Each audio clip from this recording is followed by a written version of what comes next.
I'm not going to waste your time. The biceps are one of the most important muscles when it comes to building an attractive physique and looking good in a t-shirt. But what if I were to tell you that a huge part of what makes your arm look aesthetic isn't actually the biceps? It's a muscle called the brachialis. This muscle sits underneath your biceps, and when it's well developed, it pushes them outward and gives your arms that dense aesthetic look. But there's a huge problem. Most gym goers have absolutely no idea how to properly train it. And no, the hammer curl does not bias the brachialis. Today, I'll show you exactly how to train the brachialis, the biggest mistakes that people make, and the #1 exercise that you should add to your routine if you want more aesthetic arms. Alright guys, when it comes to brachialis maxing, everyone on YouTube has it wrong. And this genuinely might be the only video that gives the proper recommendations. When we're talking about how to train the brachialis, of course, the first thing we have to do is identify the function. Because if we want to grow a muscle,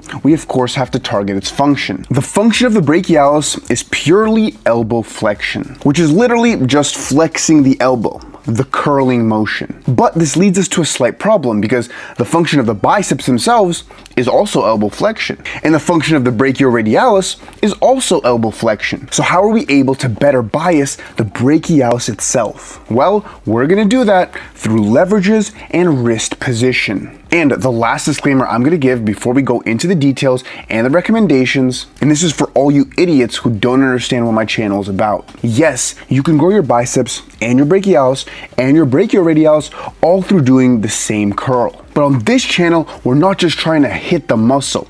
We're trying to optimize. We're trying to bias these specific muscles so that they can grow faster. If you don't understand that, then you can click off the video. Now, back to the brachialis. First, let's talk about the leverages.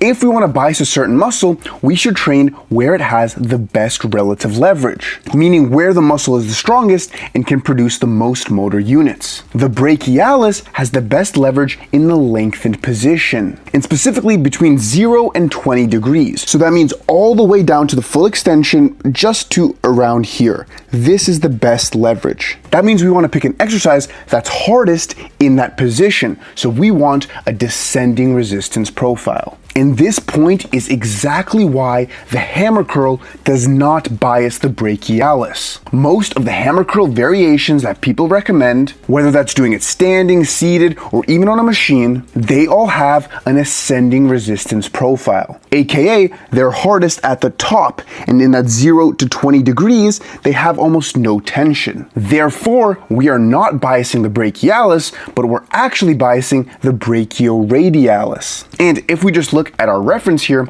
we can see that yes, the brachioradialis does have best leverage in that top position. And we can see that the brachialis is actually losing leverage as we get to that top position. And guys, I'm almost certain that resistance profiles and leverages are going to be the most important factor when it comes to biasing a muscle. The only reason that people claim the hammer curl targets the brachialis is because a hammer or neutral grip will disadvantage the biceps brachii. And this is true, and we're going to talk about this point in 1 second. But remember, just because the biceps brachii is disadvantaged does not mean that the brachialis is going to be advantaged. In the case of a normal hammer curl, it's going to be the brachioradialis. So we understand that we have to pick an exercise that's hardest in the lengthened position. The second thing that we can do, and we just talked about this, we can disadvantage the biceps brachii. And in this case, disadvantaging the biceps is going to be a good thing. The more that we can bias and isolate specifically the brachialis, the more we can be confident that it's the limiting factor. And therefore, the more confident we can be that it's receiving the maximum stimulus.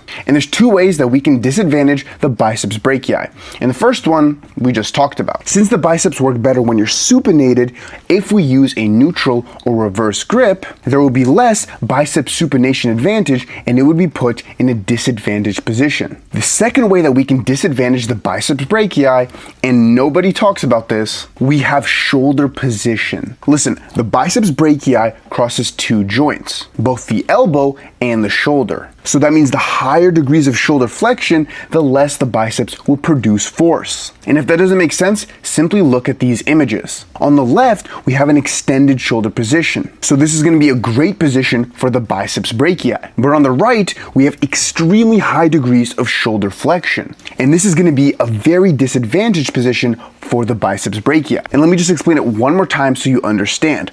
The biceps work great here, they work worse here, and the higher I go, the worse they're gonna work. So the more that we can disadvantage the biceps in an exercise that has a descending resistance profile, the more we're gonna breed the perfect environment to bias the brachialis. And when we combine all this logic, this leads us to the best brachialis exercise. And that is the hammer grip preacher curl. But very quickly, before we discuss the details on this exercise, if you guys want a combination of all of the most optimal exercises formulated into a split meant for aesthetics, then you should check out the Ascension system. This is the only place where you will find a split using science-based principles with the sole goal of building an aesthetic and attractive physique. Inside, you get the full aesthetic split, prioritizing the shoulders, back, and biceps, in-depth video tutorials for all the most optimal exercises, and if you get it now, access to every future update and module for absolutely free. Now listen, I am kind of gatekeeping because I don't want everyone to have this, and that's the reason why I made the price so expensive. But I've heard you guys complaining about the price,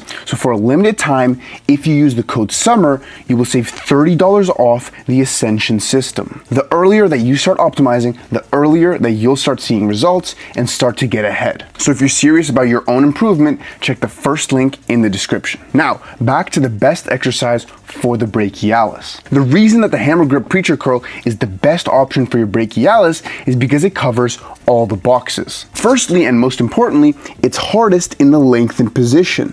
So that means between 0 and 20 degrees, you will receive the most tension, and the muscle that's most active there, the brachialis. The second reason that this exercise is best for biasing the brachialis is because there's high degrees of shoulder flexion. When doing a preacher curl, you're putting your arm over the pad. So that means you have to be in shoulder flexion to do the exercise. And in that position, the biceps are going to experience active insufficiency, so that means the brachialis can take over. Honestly guys, even just those 2 points, in my opinion, will absolutely make this exercise bias your brachialis. So even doing a regular preacher curl, where it's hardest at the bottom, is going to be a goated brachialis exercise. But if you want to be sure that you're checking all the boxes, then you can also do a hammer grip. This will shift some more emphasis to the brachioradialis as well, but since the movement is hardest at the bottom, I think this won't be a problem. And the last 2 tips I'll say for this exercise is that firstly, make sure you're actually going all the way down. For this exercise, you should get the deep stretch. And that means you should make sure you're fully extending